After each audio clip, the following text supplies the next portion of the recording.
Welcome to Deerhound Productions, the channel for videos about all your favorite horror games. I'm DanCat33, and today we'll be looking at the story of the Projectionist, the monster version of the Joey Drew Studios Projectionist, Norman Polk.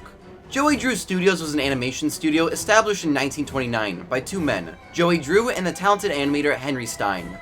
Henry left early after creating some of the studio's most iconic characters, such as Bendy and possibly Boris and Alice. Sometime after the studio was founded, Norman Polk was hired as the Projectionist. We learned from his audio log in Chapter 2 of Bendy and Ink Machine that he worked in the music department, and noted some of the strange behavior of the music director, Sammy the Ripped Musical Man Lawrence. Then I hear him.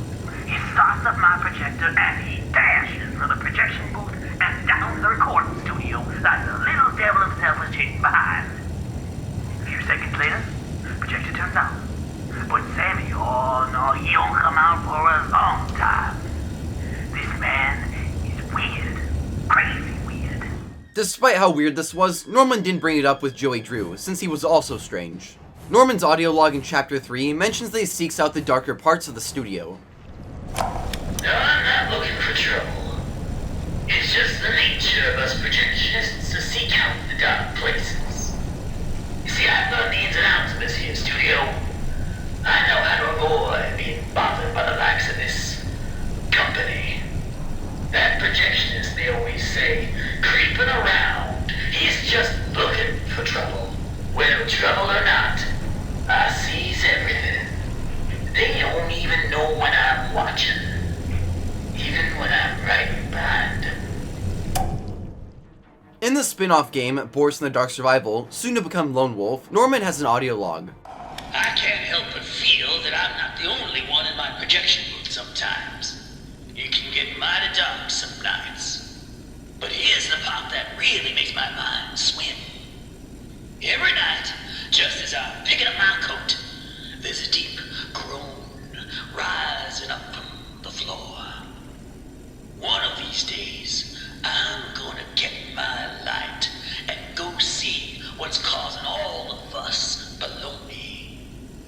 This sound he's mentioning is likely the Ink Demon, one of the main antagonists in the Bendy series. This is similar to the book universe, where the Ink Demon was locked up in the studio and the main character Buddy could hear him trying to escape. If Norman did investigate the source of the sound, it's possible he found the Ink Demon and was killed.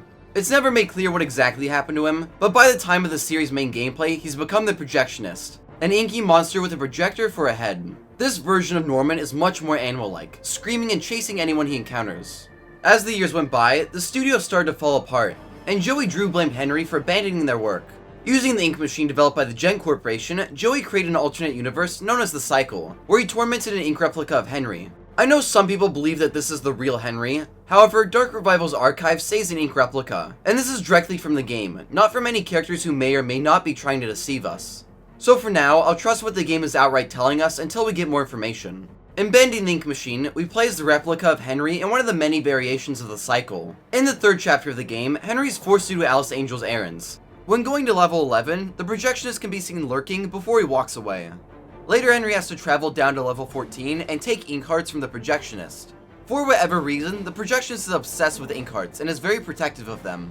He's a fierce enemy that can kill Henry in 2 hits. Despite this, it's possible to take him down. It'll take a lot of hits to kill him with the gent pipe, but if the player obtains the Tommy gun, he goes down very quickly. Killing the Projectionist unlocks the achievement, Norman's Fate. Regardless of whether you kill him or not, he returns in the 4th chapter. As Henry is trying to power up the haunted house, he travels into Storage 9's maintenance department, where he once again encounters the Projectionist. Interestingly enough, there's a pile of ink hearts here, and if Henry interacts with them, it alerts the Projectionist. When Henry pulls the lever to open up the staircase, the Projectionist is alerted to his location and will chase Henry. When he pulls the switch upstairs, the lights go off and the Projectionist disappears. As Henry is leaving the maintenance room, the Projectionist appears behind him, and chases him into hiding in a Little Miracle station. The Projectionist notices him inside the station, but before he can open it up, the Ink Demon attacks him. The two have a short battle, which ends with the Ink Demon decapitating the Projectionist and dragging his body away. While this is the last we see of the Projectionist in the game, if you interact with a hidden ink heart in the final chapter, the Projectionist screams in the distance. At the end of the game, Henry uses the end reel to kill the Ink Demon, which causes the cycle to reset and the events of the game happen all over again. After the events of Bendy the Ink Machine, Joey Drew dies, and his friend Nathan Arch buys the Bendy brand and starts producing new content at his studio, Archgate Pictures. They take some of Joey's stuff, which includes the ink machine. Nathan's son, Wilson, notices the machine being delivered to Archgate Pictures, and he recognizes it has secrets that could be his. Wilson uses the machine to enter the cycle, where using his creations known as the Keepers, he captures and represses the Ink Demon into the smaller form of Bendy, and takes control of the cycle. According to one of Bendy's main developers, The Meatly, the spin-off game Boris in the Dark Survival, and the second main game, Bendy in the Dark Revival, occur during the same time. We'll start with Dark Survival first. This game has you taking control of Boris as you explore the studio and search for supplies to survive. The Projectionist appears in this top-down horror game as one of the many threats you can encounter. If you collect enough ink hearts, you'll be able to access Projectionist levels, which are covered with ink and require you to collect ink hearts to escape. It's a good time to mention that next year, Boris in the Dark Survival will be rebranded as Bendy Lone Wolf, along with a major overhaul to the game. It's possible that this could come with some changes to the Projectionist, but we'll have to wait and see. In Bendy in the Dark Revival, Wilson drags Joey Drew's daughter, Audrey, into the cycle. During her journey, she never encounters the Projectionist, because he's dead. During Dark Revival's 4th chapter, Audrey enters the Cycle Breaker's prison, a place where Wilson and the Keepers have locked away almost all of the characters integral to the Cycle's story. Here you can find the Projectionist's head, and we know this is the Projectionist because when you hit it, it lets out his signature scream.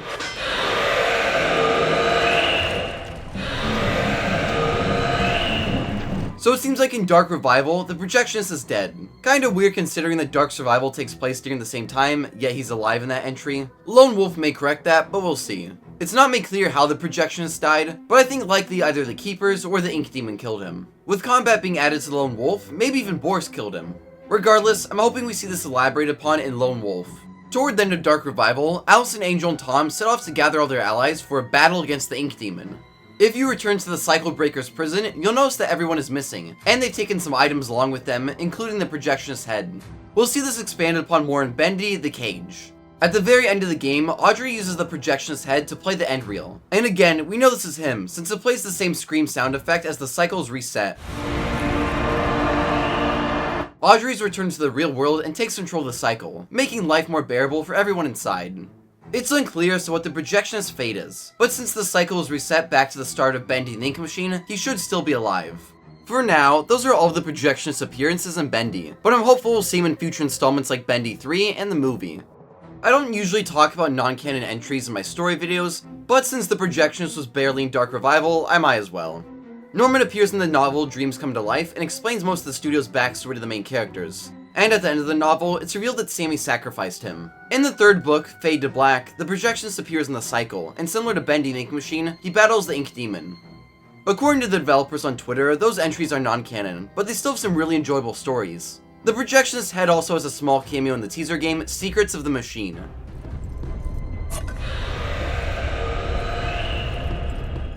If you enjoyed this video, please consider liking and subscribing, so you don't miss our future videos, like the story of Audrey Explained.